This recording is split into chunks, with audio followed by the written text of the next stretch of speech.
ये 2 मिनट बोलेंगे पहले।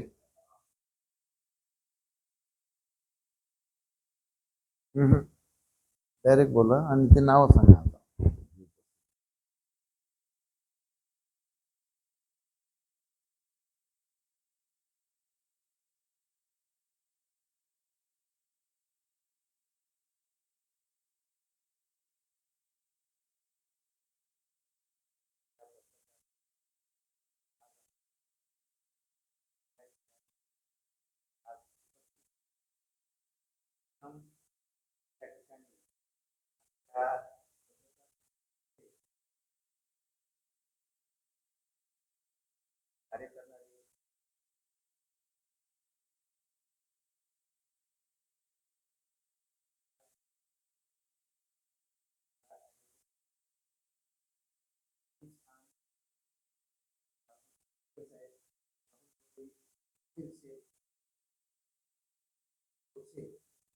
या ठिकाणी शहा या ठिकाणी उपस्थित आहे। विविध मुद्द्यावर या पत्रकार परिषदेमध्ये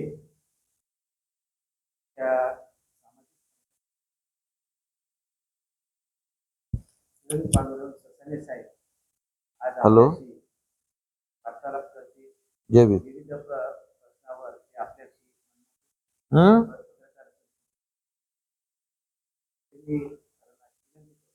या सुभेदारी गेस्ट हाऊसला या। विविध प्रश्नावर हो।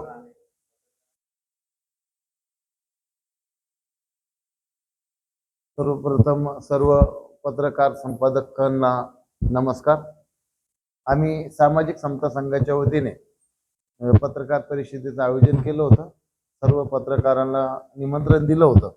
ज्यापैकी जे आले त्यांचंही अभिनंदन, जे नाही आले त्यांचंही स्वागत। पत्रकार परिषद घेण्यामागचा जो उद्देश होता, तर राज्यामध्ये गेल्या 8 ते 10 वर्षापासून परिस्थिती फार बिघडलेली आहे। आपण जर बघितलं तर इथले आमदार रोज लोकांना मारणारे तयार झालेले आहेत। आकाशवाणी आमदार निवासामध्ये ते गायकवाड संजय गायकवाड आमदारांनी त्या वेटरला मारलं का, तर म्हणे भाजी खराब आहे। मग आम्ही रोड खराब आहे म्हणून आमदाराला मारावत का, खासदाराला मारावत का? तर नाही मारलं पाहिजे, कारण आपल्या देशामध्ये लोकशाही आहे। जर कोणी चुकलं तर आपण त्याला समजून सांगितलं पाहिजे। आपल्याला कोणालाच मारायचा अधिकार भारतीय संविधानाने दिलेला नाही। तर हे जे आमदार मंत्री निवडून गेले ते संविधानाच्या विरोधात काम करतात। आता परवाचा प्रश्न बघा, माणिकराव कोकाटे साहेब हे विधिमंडळामध्ये रमी खेळताना दिसतात।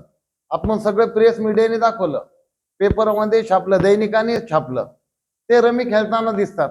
आता जर एक जबाबदार मंत्री विधिमंडळात रमी खेळत असेल तर त्यांच्याकडून राज्यातल्या तरुणांनी काय बोध घ्यावा, राज्यातल्या तरुणांना काय त्यांच्यापासून बोध घेता येईल किंवा ते आदर्श कसे ठरणार आहे। आणि रमी जे आहे, ज्याला पत्त्याचा जुगार म्हणतो, तो छंद इतका बेकार आहे की घरदार इकावं लागतात, घाण ठेवावं लागतात, सोनं नाणं सावकाराकडे घाण राहतं, माणूस बर्बाद होतो। आणि जर आपल्या राज्यात मंत्री जर जुगारी असतील तर मग आपल्या राज्याचं काय? त्यामुळं आम्ही हे आपल्याशी बोलावं आणि आपल्या मार्फत आमचे विचार हे जनतेपर्यंत गेले पाहिजेत म्हणून आम्ही आपल्याशी संवाद साधत आहोत। दुसरी गोष्ट अशी आहे की आमचं म्हणणं आहे की आमचं कोणत्या भाषेला विरोध नाहीये, हिंदीला नाही, उर्दूला नाही, गुजरातीला नाही, तामिळला नाही, किंवा जी संस्कृत भाषा आहे तिलाही नाही। पण आमचं असं म्हणणं आहे की जे आमची भाषा आहे, आपल्या देशाची, आपल्या राज्याची भाषा आहे, तथागत भगवान बुद्धांनी सर्व पाली भाषेमध्ये प्रबोधन करून लोकांना खऱ्या अर्थाने माणूस बनवलं। बाबासाहेबांनी पाली भाषेला समर्थन दिलं, त्यांनी पाली भाषा शिकवली। तर पाली भाषा ही पहिलीपासून तर 10वी पर्यंत कंपल्सरी करावी अशी आमची शासनाकडे मागणी। तिसरी गोष्ट अशी आहे की मुख्यमंत्री सौर योजना जी आहे, तर ही शासकीय गायरान जमिनीवर किंवा सिलिंगच्या जमिनीवर राबवल्या जाते। त्या जमिनीवर आमचे एससी आणि एसटीचे बांधव अनेक वर्षापासून 40-50 वर्षापासून ते जमीन कसतात। तिथं त्यांच्या कुटुंबाचा उदरनिर्वाह होत असतो। काही लोकांकडे नोंद आहे, काही लोकांकडे सातबाऱ्यावर नोंद नाही। नोंद न घेण्याचं कारण की जे काही महसूलचे अधिकारी आहे, तलाठी आहे, तहसीलदार आहे, यांनी मुद्दाम या लोकांची नोंदी घेतल्या नाही आणि त्या गावातल्या सरपंचाकडे अनेक वेळा हे लोक गेले, या उद्या या परवा असं करू करू, कोणाला 40 वर्ष तर कोणाला 50 वर्ष झाले, पण त्यांनी गायरान जमीन काढली अशी कुठेही नोंद नाही. तर आमचं असं म्हणणं आहे की 14 एप्रिल 1990-91च्या अगोदर ज्यांनी ज्यांनी बी गायरान जमिनी काढलेल्या त्या सर्व गायरान जमिनी कायद्याने त्यांच्या नावावर कराव्यात. 14 एप्रिल 1990-91च्या नंतर जर कोणी जमिनी काढल्या असतील तर त्या जमिनी सरकारने ठरवू की त्यांना द्यायचं का नाही द्यायचं. पण 14 एप्रिल 1990-91च्या अगोदर जे तिथं राहतात, जे ती जमीन कसतात, त्या लोकांच्या नोंदी झाल्याने त्या स्पॉट पंचनामा करून तिथल्या गावामध्ये जाऊन चौकशी करून त्याला आपण काय म्हणू, पंचनामा करावा आणि गावात विचारावं की हे माणसांनी कधीपासून गायरान काढलं. जर गावातून जर एक मताने ठरलं की बाबा हा माणूस गेल्या 30-40 वर्षापासून गायरान कसतो, तर त्याला गायरान त्याच्या नावावर करायला काही हरकत नाही. आणि 17 जुलै 2025ला जे छत्रपती संभाजीनगरचे जिल्हा अधिकाऱ्यांनी जो आदेश काढला त्या आदेशाचा आम्ही धिक्कार करतो. कारण खऱ्या अर्थाने जर तुम्हाला जनसेवा करायची असेल, तुम्ही जनमानसाला जर माणूस बनून जगण्याचा अधिकार प्राप्त करून द्यायचा असेल, तर ते जिथं राहतात, कुणी 50 वर्षापासून राहते, 40 वर्षापासून राहते, ते तिथं राहिले पाहिजे. आता त्यांचे मुलं मोठे झालेत, कुणी कॉलेजला जाते, कुणी शाळेत जाते आणि अशा वेळेस त्यांचे घरं काढून घेणे, त्यांच्या डोक्यावरचं छत काढून घेणे, ज्याच्यावर उपजीविका चालते ते शेत जमीन काढून घेणे, म्हणजे एका प्रकारे हे जे सरकार आहे, एक मन आहे, मोठ्याचा आला गाडा आणि गरिबाचं झोपडं मोडा, त्या पद्धतीने हे काम चालू आहे. आणि राज्यात बघितलं तर जे आपलं मंत्रिमंडळ आहे तर ते कुत्र दळीत, आंधळ दळीत आणि कुत्रपीठ खाता अशी परिस्थिती आहे.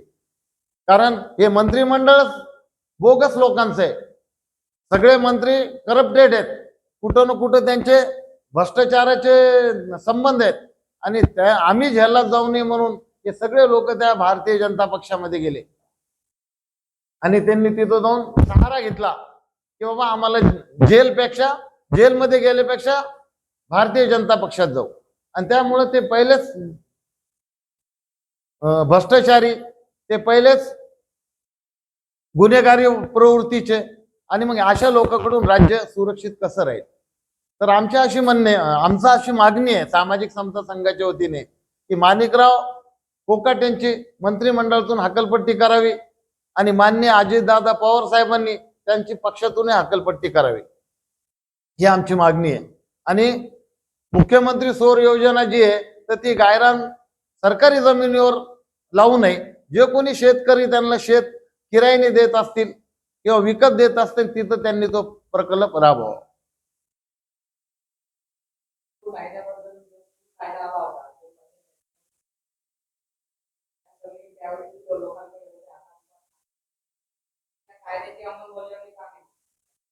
हो, तर कशी त्याची जमीन राहील त्याचं घर, हे जे योजना सुरू होती तर जातीवादी प्रवृत्तीच्या लोकांनी त्यांच्या नोंदी घेतल्या नाही. त्यांना सांगितलं की तुम्ही करा, खा, तुम्हाला कोणी अडवतंय, तुम्हाला कोणीच अडवणार नाही. या सर, दादा या खुर्चीला व्हायचं.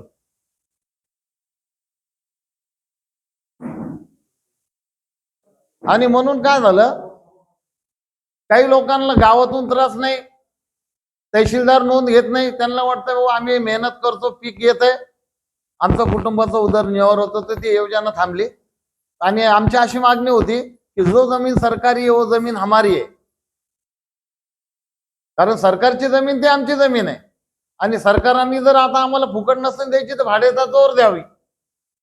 आमची गायरान जमीन असेल, सिलिंगची जमीन असेल तर आम्हाला भाडं लावावं त्यांनी सरकारी नियमाने, आम्ही त्यांना भाडं देऊ, पण त्यांनी त्या जमिनीवरून SC STच्या कोणत्याही व्यक्तीला काढू नाही.